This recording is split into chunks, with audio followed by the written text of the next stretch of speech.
We are all very familiar with the story.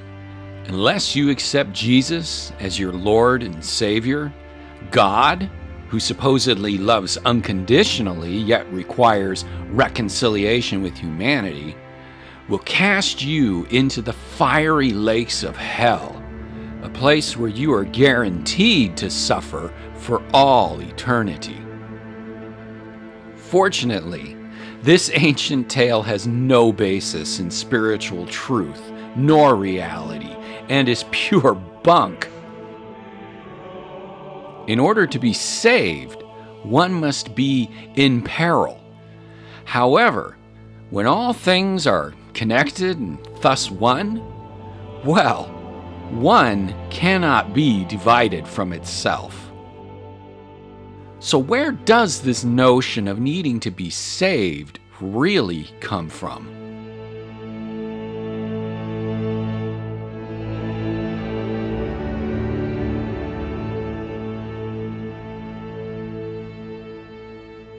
First of all, we must remember that Jesus was meant to be a savior for the Jewish people and their culture. Many place the act of Jesus' sacrifice to be humanity's redemption from the fall of grace as performed by Adam and Eve. Yet it seems we have all forgotten. The story of Genesis was not meant for the entirety of humanity, but only the Jewish culture and how they came to be from their deity, who was named Yahweh. In other words, Yahweh was considered just another god in the pantheon of the ancient world, no different from Zeus of Greece or Jupiter from Rome or all the others. In fact, it was quite common practice, different gods for different groups, all mingling.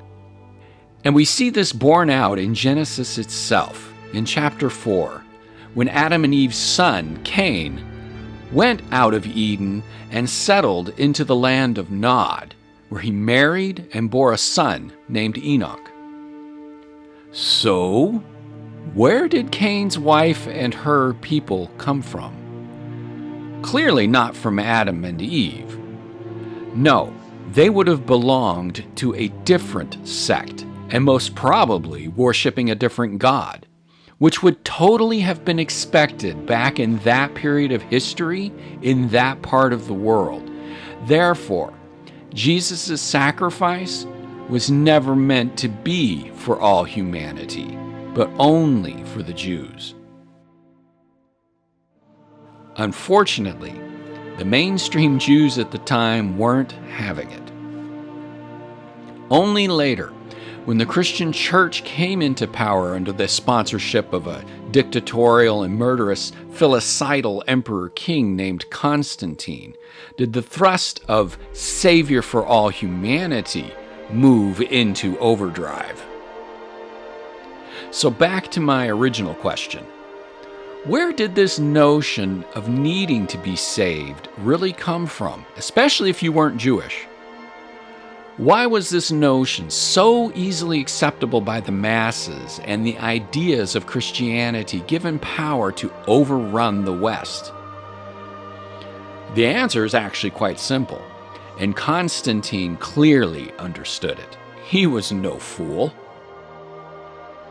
It comes from an old phrase and tells us precisely why everyone fell obediently into place. As above, so below. Is it any wonder that in the Bible, heaven is referred to as a kingdom with God on a throne? It would have been impossible for it to have been in any other way. That was how the ancient world was governed, and therefore the authors of spiritual works would not have had any other frame of reference to choose from or write about. Society was always lorded over by a king or emperor, so naturally, all of life, including the afterlife, had to be fashioned in the same way. This applies directly to the notion of why one is required to bow before the deity and claim him as Lord and Savior. Because this is what you were required to do for the earthly king as well. You see, back in ancient times, the king was always perceived as not just the head of the kingdom, he was also its protector.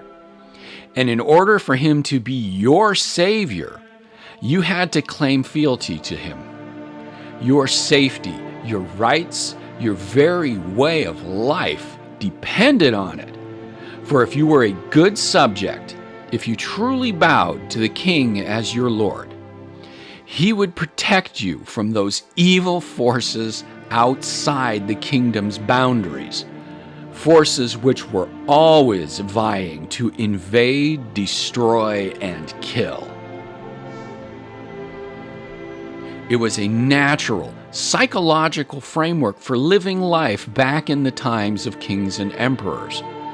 Whether you were a common man or even upper noble, you were expected and required to give your allegiance, and thus your obedience, to the king of your territory, so that you may benefit from his power and protection. It was also considered the king was anointed by God, thus amplifying his powers to magical status and right to authority. It required no effort to transfer that way of life on earth to also being the way of life for one's spirit in heaven, and how that realm must also have been governed. It is a product of its time. It is not natural nor authentic spirituality. It is purely artificial, to which we must forgive its authors, for they could perceive things in no other way. Natural spirituality, along with discoveries in physics and other sciences, demonstrates that all things are interconnected and thus ultimately one. And again, one cannot be divided from itself. It can only give an illusion of such. Therefore, your spirit has never been in danger. It has never required saving. You can only be saved if you are in peril, and with all things being one, there is no such peril, especially for one's immortal spirit. The biblical God, Yahweh, Jehovah, along with all the others around the same time, does not exist. He is only the expression of the people from the time who wrote about him. And the makeup of such a deity could only be a mirror of the society who created him, as it was branded in their souls. The same holds true for the story of the redemptive nature of Christ. All of it is a product of a divided humanity within the psychological framework as believed in the ancient world, an environment wrapped in feudalism, multiple gods and goddesses, various empirical factions vying for supremacy. It is not at all the nature of a true spirituality, of one life force expressed through many, the outpouring of this universe. Rather, the need to be saved is only man-made religion. The only thing our spirits need to be saved from are beliefs that pit us against one another, that attempt to fracture us into divisive groups of I'm a saint and you're a sinner. That is not spirituality. In fact, that can only guarantee humanity's ultimate downfall, as a house divided against itself cannot stand. We are all one. And the true nature of spirituality, which is love, does not recognize, much less give any credence to such separation. Any such separation, now that is a sin.